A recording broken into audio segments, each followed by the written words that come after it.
Vou com o Silmar César Mira e os destaques do mercado agrícola. Bom dia, Silmar. Bom dia, Otávio. Bom dia a todos os nossos telespectadores do Terra Viva.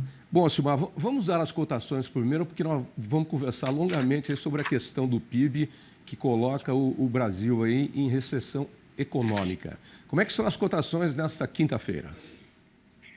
Otávio, mercados agrícolas operando predominantemente em alta nos mercados internacionais. A tentativa de recuperação dos tomos dos últimos dias, depois daquele susto da nova variante da Covid, a Omicron. Soja estava subindo agora há pouco 0,8% na Bolsa de Chicago, milho 1,3%, o trigo avançando mais, 2 pontos percentuais. O trigo tem um respaldo forte dos seus próprios fundamentos econômicos, já que a oferta está inferior à procura por quebra de safras em vários países mundo afora. O café arábica subindo também 1,1%, o açúcar estava estável até agora há pouco, cacau disparando 2,6%, suco de laranja também subindo 0,7%, na contramão só o algodão, uma pequena queda de 0,2%, ainda refletindo o que vem acontecendo com os preços do petróleo, que influencia muito os preços do algodão. O petróleo estava caindo agora há pouco, 0,1% em Nova York, menos 0,3% em Londres. Aqui no Brasil está vindo o dólar operando com queda, agora 0,7%, R$ 5,63, enquanto o mercado de ações está buscando uma recuperação do tomo dos últimos dias. Índice Bovespa na B3 com alta de 1,8%. Isso tudo por enquanto, tá? Os mercados estão em operação ainda. Isso por enquanto, você diz, porque a queda do PIB pelo segundo trimestre seguido no ano, que coloca o país em recessão econômica, deve refletir diretamente nos mercados, né? E com um grande tombo aí, né, do setor do agronegócio, da agropecuária, que vinha segurando. Nós tivemos aí uma série de problemas, né? Problemas com exportação de carnes, problemas de falta de chuva, depois excesso de chuva, problemas na produção. Mas a verdade é que, como a gente diz no diálogo, lascou, né? Agora complicou, lascou feio, porque a gente teve uma situação mais ou menos parecida como essa no primeiro e no segundo trimestre do ano passado, né? Que era o início da Covid-19. Houve a recuperação no segundo trimestre, aí, quer dizer, todo mundo achando que ia, aí o negócio azedou de vez no segundo trimestre e agora no terceiro também. Já era previsto. É isso aí, Tavinho. É a chamada recessão técnica, né? 2 trimestres seguidos de redução do comportamento do Produto Interno Bruto, PIB. E dessa vez com a contribuição, entre aspas, da agropecuária, né? Não é o agronegócio todo, né? Só dentro da porteira da fazenda. O IBGE separa as coisas. Então, a agropecuária com uma queda fortíssima de 8 pontos percentuais, agora nesse terceiro trimestre. Enquanto a indústria ficou praticamente estável, o setor de serviços, sim, mostrando recuperação, cresceu 1,1%, que já era esperado. E já era esperado também esse desempenho negativo do setor agropecuário. Por quê? Porque exatamente esse terceiro trimestre, julho a setembro, coincide com aqueles problemas climáticos sérios que a gente viveu aqui na nossa agricultura, com o auge da seca, a falta de chuvas, né, afetando severamente, por exemplo, a produção de milho, e também geadas, né, geadas que afetaram não só o milho, mas também a safra de café, safra de cana-de-açúcar, safra de laranja, e sem contar hortigranjeiros de forma quase generalizada. Então, foi um desastre mesmo anunciado, e isso agora está se refletindo nesses números desse trimestre de julho a setembro, exatamente coincidindo com esse período, especialmente das geadas, né, do mês de julho, que afetaram bastante a produção agropecuária aqui no país. Então, está aí, o resultado é esse, já esperado, queda de 8%, que não é pouca coisa, nesse terceiro trimestre. Nos demais setores aqui, na cambalhete, na indústria, por exemplo, não cresceu nada, né? Ficou praticamente estável. E o setor de serviço, sim, o único que mostrando sinal de vida aqui, o que também já era esperado. Agora, Tavinho, o desempenho da agropecuária, quando comparado ainda com o ano passado, no acumulado, por exemplo, ainda é positivo. Acumulado de 4 trimestres, por exemplo, a agropecuária ainda mostra um avanço de 0,2%, mesmo com esse tombo homérico aí do terceiro trimestre. E o próprio PIB acumulado também dos últimos 12 meses também está no terreno positivo ainda, 3,9%. De qualquer forma, um índice bastante baixo, muito abaixo da expectativa que tinha o governo, que eu acho que não tem mais, para esse ano inteiro, que era de 5,5%. Acho que isso já era. E eu acho que também não podemos esperar muita coisa desse último trimestre. Já estamos no dia 2 de dezembro hoje.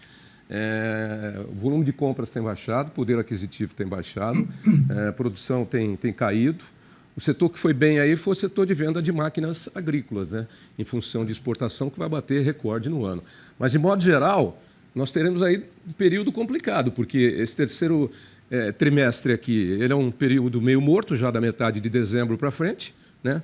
Depois temos a entrada de janeiro, com as férias, a nova variante da Covid chegando aí. Eu acho que estamos aí num calacro, viu? Estamos num problema sério aí para sair desse buraco. Não vai ser fácil, não.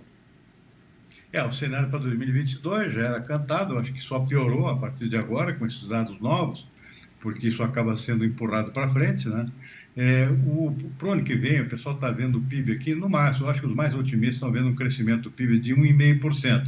Mas tem gente que não está vendo crescimento nenhum mais, ou seja, crescimento menor do que 5% para esse ano e talvez nem 1% no ano que vem. Então, realmente, a situação, o cenário não é muito positivo, Tavinho. O setor agropecuário esse ano não agregou, em função dos problemas climáticos.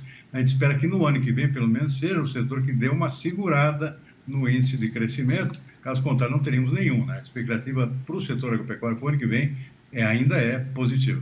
Pois é, e isso reflete diretamente na criação de empregos. Quer dizer, se tínhamos alguma esperança de vagas em quantidade sendo abertas nos diversos setores, a gente já pode tirar o cavalinho da chuva, como diz também, porque não vai ter como gerar emprego.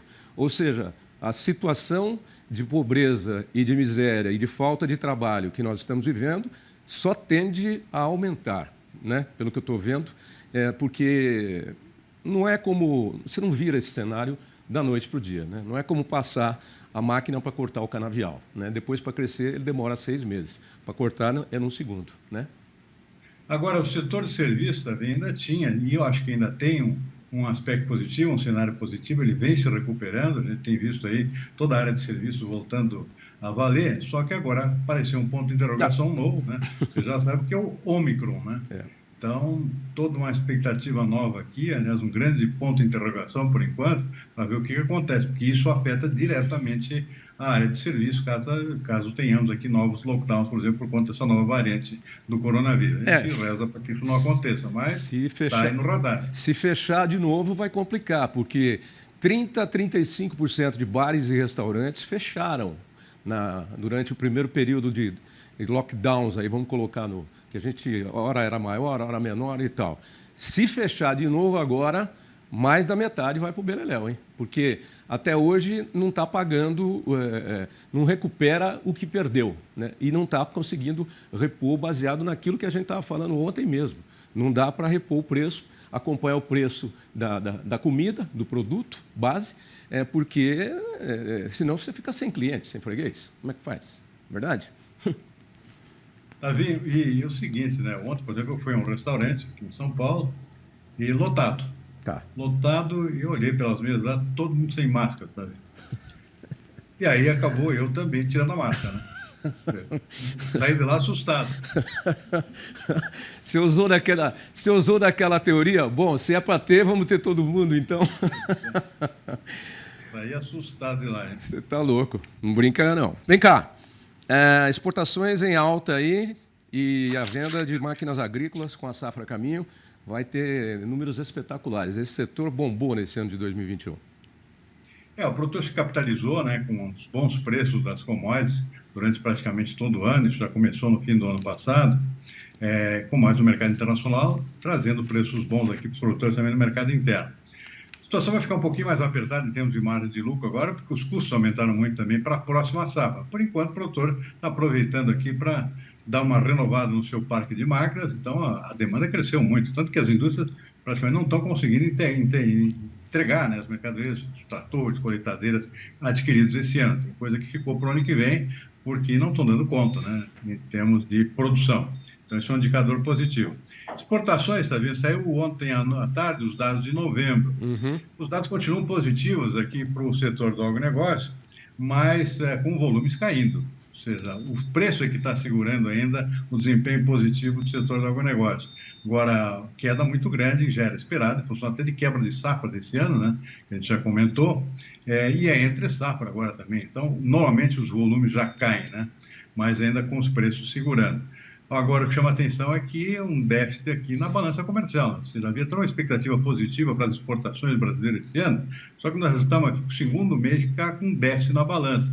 E não é pouco, é 1,3 bilhão de dólares, ou seja, importações maiores do que as exportações.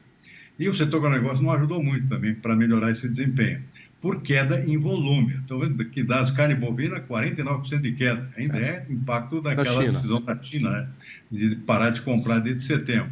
Tem outro setor de café, por exemplo, é ano de safra pequena aqui no Brasil esse ano, né? Café caiu 33% em volume, não em receita. O preço subiu, né, até deu uma compensada. Agora, chama atenção realmente essas quedas brutais aqui em termos de volume. Algodão em novembro caiu 47,5% do volume exportado. Milho, a gente sabe por quê, a quebra da safra por conta da seca, queda de 46,5% do volume embarcado em novembro. São números estratosféricos aqui. Na verdade, caiu tudo, embora com índices menores dos demais produtos. A soja é que foi a grande exceção. A soja cresceu 90% em volume. Nunca se exportou tanta soja aqui, especialmente num mês como novembro, que já é mês de entre safra. Mas né? também a gente ficou sem exportar soja durante um bom período, né? Tivemos uma queda. Já era previsto esse crescimento. Não, também. Não? A soja não tanto, não. Não. A soja tivemos aqui um desempenho mais ou menos regular durante o ano, muita demanda por parte da China, e a safra foi bem maior esse ano, consequentemente também o saldo exportável.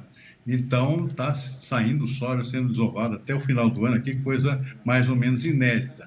90%, 2.600.000 toneladas no mês de novembro, normalmente é um mês morto, entre safra, né? Para a soja, e o mercado fica esperando que a soja volte só a partir de janeiro e fevereiro. Então, é exceção à regra aqui, mas o resto caiu muito aqui neste mês de novembro. Vamos ter um ano de 2022 recheado aí, hein? Belo cenário para uma eleição presidencial, de governador, de deputado federal, né, deputado estadual, renovando parte do Senado. Quer dizer, vai ter assunto, hein? E a economia, ninguém vai poder cantar de galo, não, porque não vai ter notícia boa, pelo menos aparentemente, para colocar no seu cardápio eleitoral, né?